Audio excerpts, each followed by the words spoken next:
هاد الخدمة هادي الطريقة ديال كيفاش تصفي الشعر إلا كانوا فيه المواج كاينة في وسط الفيديو، تبع الفيديو حتى الآخر غادي تشوف المعلومة كاملة جميع التفاصيل. السلام عليكم ومرحبا بكم في فيديو جديد. الإخوان كنتمنى تكونوا بخير وعلى خير. اليوم إن شاء الله غنتقاسم معكم الفكرة والطريقة كيفاش تخدمت هاد التحليقة من الأول حتى الآخر. ما تنساوش تدعمونا بلي لايك وبلي كومونتير زوينين ديالكم، اللي ما مابونيش تابونا فلاشين فضلا ليس أمرا. ندوزو للعمل والتفاصيل. كما كتشوفوا الشعر طويل، خديته انا بهذا القابض هذا، قسمت الشعر باش نخدم في الخاطر ديالي. اول حاجه كتحدد الشعر فين غادي تخدم انت بالزيرو، كما كتشوف الطريقه اللي خدمت بها انا. درت واحد الحد اللي غادي نخدم انا في الزيرو باش نخدم بطريقه مرتاحه، طريقه سهله بالنسبه للمبتدئ، باش ما تبقاش طالع هابط، يعني دير هذاك العبار ماشي هو هذاك. بهذه الطريقه يعني كتسهل لك الامور. خدمت بالزيرو الحد اللي انا تراصيته في الاول. دابا ندوز للزيرو ونص اللي غادي نخدم به واحد سنتيم ونص تقريبا. هنا غادي نخدم بالزيرو ونص وفي نفس الوقت كنفيني. بالنسبه للفينيسيون باش تجيك، بالنسبه للطريقه ديال الخدمه كتعتمد على الخطيف يعني كيلعب واحد الدور كبير في الحلاقه. بالنسبه للفيديو غادي يزرب في بعض اللحظات لان انا كنشرح، يعني الشرح راه كيكون واضح. دابا غادي ندوزو لواحد. كما كتشوفوا الرقم واحد هو هذا. غادي نخدم به الطريقه كيف ما خدمت بالزيرو ونص، غادي نخدم بالواحد. الطريقه يعني كتعتمد على الخطيف، وكتبقى متحكم انت فين بغيتي تحدد الواحد. خديت زيرو ونص كنفيني به داك الخط ديال الواحد. كتزيد تضبب الحلاقه، ما كتبقاش عندك الديفو في الراس، ما كيبقاش هذوك لي بوان، يعني كيتبان بعض الطبعات اللي هما كاينين ما مفينينش، ما كتعرفش الطريقه كيفاش تفينيهم.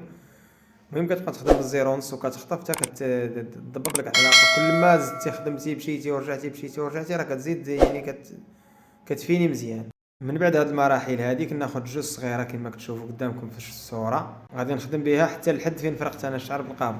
من بعد ما خدمت بجوج صغيره، غادي ناخد الواحد وغادي ندير الواحد ونص. غادي نفيني داك الخط اللي درت انا بجوج صغيره. ما تنساوش لي لايك ديالكم ولي كومونتير زوينين وبالدعم ديالكم. ان شاء الله حنا كنجتهدوا وكنعطيو كل ما عندنا ونتعاونوا مع الشباب، لان هاد الفكره هذه بالنسبه للفكره والشرح الا ما كنتيش محتاجه حتى محتاجنا وحدين اخرين، واحد النسبه كبيره يعني ما عندهاش مجهود باش تمشي للمدرسه اولا بعيد على المدرسه. يعني بهاد الطرق هذه كاين الناس كيستافدوا منها مزيان. نقاط الشرح باش ما نتجاوزوا حتى شي حاجه ويكون الفهم بسيط. يعني دابا كيف ما كتشوفوا الطرق باش خدمت انا من الزيرو نص لواحد للجوج رقيقه، الفينيسيو ديال الزيرو والزيرو نص. دابا انا خديت هاد الطوندوز اللي عندها واحد الزيرو اللي هو رقيق حاد شويه. كما كتشوفوا انا ملي غادي نسالي الخدمه ديالي غادي ندوز بالتور دوراي بهذا البرودوي هذا اللي هو كاينه جميع البرودويات، يعني ما كاينش خاص هذا البرودوي هذا. الطريقه ديال التور دوراي اللي غادي نشوفوا كتراسيها في العقل ديالك. بعد اولا كتراسي واحد ليبات في العقل ديالك، واش ديرو داير واش ديرو مستطيل على حسب الطلب ديال الزبون. الطريقه ديال السيزوار كما كتشوفوا هي هذه الطريقه اللي هي مزيانه، ما غاديش ما تجرحكش السيزوار. بالنسبه للتوردوراي نخلي لكم ان شاء الله شي فيديو اللي غادي نشرح لكم الطريقه ديال التوردوراي، كيفاش دوز توردوراي بالموس. ما تنساوش تبارطاجيو الفيديو، تعاونونا بلي لايك ديالكم، واللي ما ابونيش تابونا فلاشين باش يوصلوا كل جديد ان شاء الله. دابا غادي نخليكم مع الفاس الثانيه ديال الراس. دابا انا بينت لكم هذا الفاس الاولى، انا وريتكم هذه الجهه هذه الشرح ديالها الخدمه ديالها. انا عطيتكم دابا هذا الفاس هذا. الفاس الثاني نفس الخدمه نفس الشرح. بلا ما نطول عليكم نخليكم تتبعوا الفيديو حتى الاخر ديالو. ما تنساوش تابونا فلاشين وتدعمونا باللايك ديالكم بلي كومونتير زوينه. والسلام عليكم. تبعوا الفيديو حتى الاخر وتشوفوا النتيجه وتبارك الله عليكم.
شكرا على التتبع ديالكم، وكانت هذه هي النهاية ديال الفيديو. نتمنى تكون عجبتكم وعجبكم الشرح. اي حاجه في المجال ديال الحلاقه خليوها لي في لي كومونتير، نفيدكم بها ان شاء الله من ابسط النقاط اللي عندنا، وتبارك الله عليكم.